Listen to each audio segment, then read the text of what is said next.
ናችሁ ውድ ቤተሰቦቼ ዛሬ ደግሞ ይዤላችሁ የመጣሁት አዲስ ነገር ነው። ትወዱታላችሁ ብዬ ተስፋ አደርጋለሁኝ።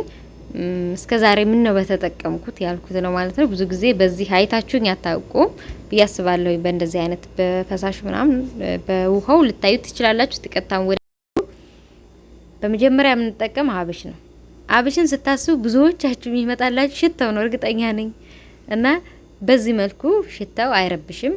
እናም ደግሞ በጣም ምንም አይነት ሽታ እንደዚህ እንትን ማትፈልጉ ልጆች ከሆናችሁ ምጨምርበት አይታችሁ ሽታው እንዲቀንስላችሁ ምናምን ማለት ግን በዚህ መልኩ ስትሰሩት ሲጀምር አይሸትም። ትንሽ ሲቀቀል ምናምን ነው የሚሸተው አብሽ ማለት ነው።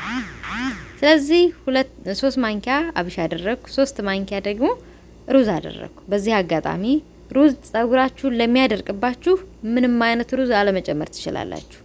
ጸጉራችሁ በጣም እየተነቃቀለ የሚያስቸግራችሁ ከዚህ ጋራ አብራችሁ ምን መስራት ትችላላችሁ? ሮዝመሪ ማድረግ ትችላላችሁ።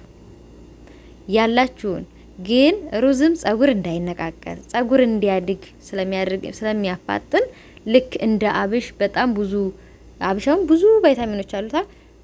ሩዝም በጣም አሪፍ ስለሆነ ተጠቀሙት። እኔ ስለሚስማማኝ በቀቅለውም ምን ብለውም ሩዝ ይስማማኛል እውነት ለመናገርና ውሃውንም እየረጨው ጸጉርን ሲጠቀመው ይስማማኛል። ይሄ ደግሞ ኮሰረት ምናምን የሚባለው ነው ማለት ነው። መጨመርም አለመጨመርም ትችላላችሁ። እኔ ኮሰረት ሳደርግ የሆነ ብዙ ጊዜ ሽንኩርት ስቀቅል ኮሰረት አደርግበታለሁ። ሽታውን ይቀንሰዋል። እኔ እንዴት እንደሚያጠፋ አላውቅም። እናንተ ግን ወይ ይሄን ከሰራችሁ በኋላ ናና ማድረግ ትችላላችሁ፣ ሮዝመሪ ማድረግ ትችላላችሁ፣ ቅርንፉድ ማድረግ ትችላላችሁ። ሽታው ትንሽ እንትን እንዲላችሁ ያኔ ብዙ ጊዜ ሽታ ለማትወዱ ልጆች ማለት ነው። ግን የሚረብሽ ሽታ የለውም። በነገራችን ላይ እንደዚህ ስላችሁ መጀመሪያ ላይ ስታስቡት እናንተ መጀመሪያ ልትሰሩት ከሆናችሁ ሀሳባችሁ የሚሆንላችሁ የአብሽ ሽታ ስለሆነ ከዛ ማጠብ ትችላላችሁ ብያችኋለሁ። ካጠባችሁት በኋላ ወይም ደግሞ እንደዚህው ንጹህ ከሆነ ስታዩት የፈላ ውሃ ታደርጉበትና ለ24 ሰዓት ታቆዩታላችሁ። እኔ 24 ሰዓት ሲሆን ውሃውን እንደዚህ ምጥጥ አድርጎት ነበር ያገኘሁት። ትንሽዬ ውሃ አድርጌበት መስራት ስላልቻልኩኝ ምን አስቀመጥኩት? በቀዝቃዛ ቦታ ሰላጅ አስገባሁት። ከ24 ሰዓት በኋላ ነው ታዲያ ከዛ አውጥቼው ለመፍጨት ነው ያዘጋጀሁት ማለት ነው። እናንተም ውሃው ግን ሞቅ ያለ መሆን አለበት። እሺ ለምን በደንብ እንትን እንዲፈጫችሁ። መፍጫ ደግሞ በዚህ እየፈጨው ነበር ብዙም እንትን አላለውም። ሌላ መፍጫ ተጠቅሜ ነው የፈጨሁት። በደንብ ድቅቅ ማለት አለበት። ምን ልበላችሁ አይ መለስለሱ ብቻ ታዩታለች። ከዛ እንፈጨዋለን። ፈጭተን እናጠለዋለን። ስታጠሉ በምን እንድታጠሉ ተመክራችኋለሁ። በጨርቅ አጥሉት። ምንም አይነት ነገር መግባት የለበትም። ራሱ እንትኑ ብቻ እንትን ይበል ማን ራሱ የራሱ የተፈጨ የደቀቀው ብቻ እንዲገባ ልክ እንደ ኮንዲሽነር ወይም ደግሞ እንደ ሻምፖ አለ አይደል? ሻምፖና ኮንዲሽነር ምንም የላችሁም እንደዛ። ለምንድነው እንደዚህ ያልኩት? አንዳንድ ነገር እንትን ስል ልጆች በውስጥ መተው አሁን ቲክቶክ ላይ ብዙ ጊዜ ስልክ ስላለ ይሁን እቃም ሊገዙ ምንም ሲመጡ ጸጉሬ ላይ እንዲተጠቀመ ጸጉሬ ላይ ታጥቤ ከጨረስኩ በኋላ ይሁን የሚቀራል ያስቸግራኛል ይላሉ። ለዛ ነው በነገራችን ላይ ይሄ አሁን ማጠለው እውነቱን ለመናገር ማለት ነው አሁን እየሰራሁት ያለውን አይደለም ሌላ ነገር ነው። ለምን አብሹ አሁን ይሄ በነጭ ሳህን ላይ ያለው ይሄ ነው ራሱ። ግን የዛኛው ቪዲዮ እንዴት አድርጌ እንደደለትኩት አላቅም ጠፋብኝ ቪዲዮውን። ምክንያቱም ወዲያው ሰርቼ ወዲያው አይደለም ፖስት ማደርገው እኔ በሰራውት ወይ በወሩ ሊሆን ይችላል ወይ በ15 ቀኑ ሊሆን ይችላል። እንደዛ ስለሆነ የልብስ እንትን የእንደዚህ ቪዲዮዎች ሳጽፍ አጥፍቼውን ብቻ እናንተ ስታጠሉት ልክ እንደኔ በጨርቅ ነው የምታጠሉት።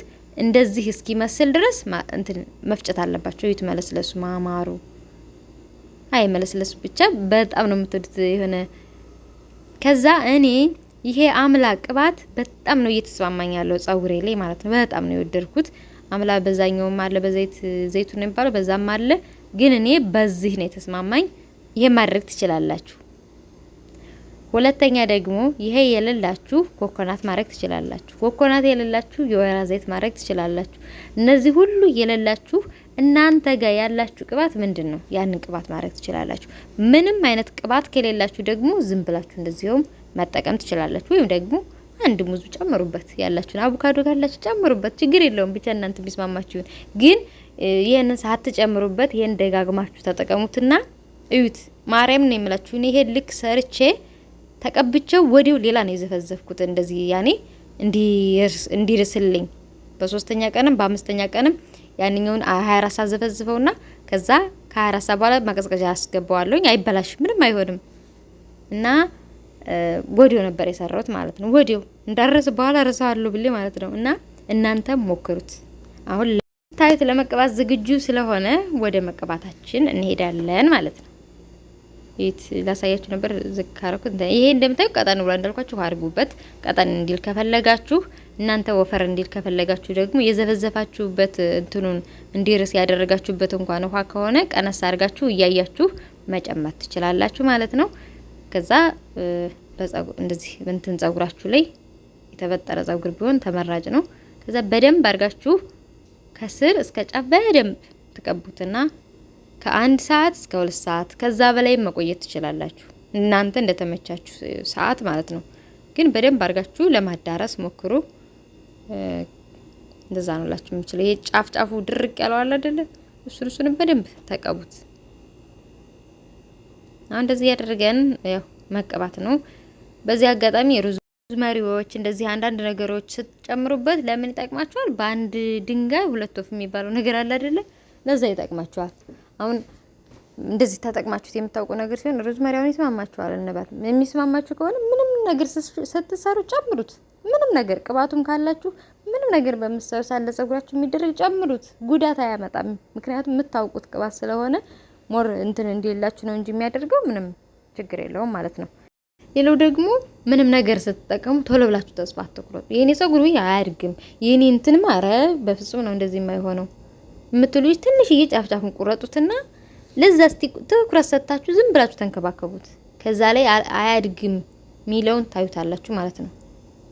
ማያድግ ነገር የለም። ብቻ እኛ ተሎ ተስፋ እንቆርጣለን። የሆነ ነገር እንጠቀማለን፣ ዛሬ አንድ እንጠቀማለን፣ ነገ አንድ እንጠቀማለን፣ ከነገ ወዲያ አንድ እንጠቀማለን። ከዛ ሳምንት ከሞላን እንተወዋለን። አረ የኔ ፀጉርማ በፍጹም አያድግም ብለን የኔ እንትንማ እንደዚህ በፍጹም እንትን አይልም እንላለን። ያው እኔም አንዳንድ ጊዜ እንደዛ እላለሁ እውነት ለመናገር። ግን ተስፋ አትቁረጡ። የሆነ ነገር መሬት ላይ ስንዘራ እህል ነገሮች አሁን ባቄላ፣ ምስር ምናምን ሲዘራ በአንዴ ነው የሚያፈራው፣ በአንዴ ነው የሚደርስ አይደለም። መጀመሪያ ይዘራል 2 ቀን 3 ቀን 4 ቀን ወይም 8 ቀን ቆይቶ ይበቅላል ትልጥዬ። ከዛ ከፍ ቡቃያው አድጎ ምናምን ከዛ ነው አይደለ አብቦ ከዛ በኋላ ነው ፍሬ የሚሰጠው። ከዛ በኋላ ደርቆ ነው እንትን የሚለው ሳ ልክ እንደዛ ትግስት ያለው ነገር ሁሉም ይስተካከላል። ስለዚህ እናንተ ትግስት ይኖራችሁ ነው ማለት አንዳንድ ያዙኛለሁ ቅባት እኔ ያው ሰርች የምሸጠው ሳይሆን ሱቅ ላይ ማንኛውም አይነት ቅባት እሸጣለሁኝ። ሪያድ ውስጥ ላሉ ልብስ ሲያዙኝ አብረው የሆነ እቃ ሲያዙኝ አብረው ያዙኛሉ። ግን ስልክላቸው 15 ቀን ተጠቅሞት ይሄን ቅባት 15 ቀን ተጠቅሜዋለሁ ምንም ለውጥ የለውም፣ እስኪ ሌላ ቅባት ላኪልኝ ይላሉ። ያጋጠመኝ ነው ማለት ግን 15 ቀን ስለተጠቀምሽው ምንም አይነት ለውጥ አያመጣም። አዎ በወሩ ራሱ አያስታውቅም። ትንሽ ነው የሚያድገው፣ ትንሽ ሴንቲሜትር እንደዚህ ትንሽ ስለሆነ ብዙ አያስታውቅም። የአንዳንድ ታዳጊ ፀጉሮች አሉ በደንብ ተሎ ለውጥ የሚያሳዩና ተስፋ ሳትቆርጡ አንድ ቅባት ቢያንስ ከሞከራችሁ ደጋግሙ።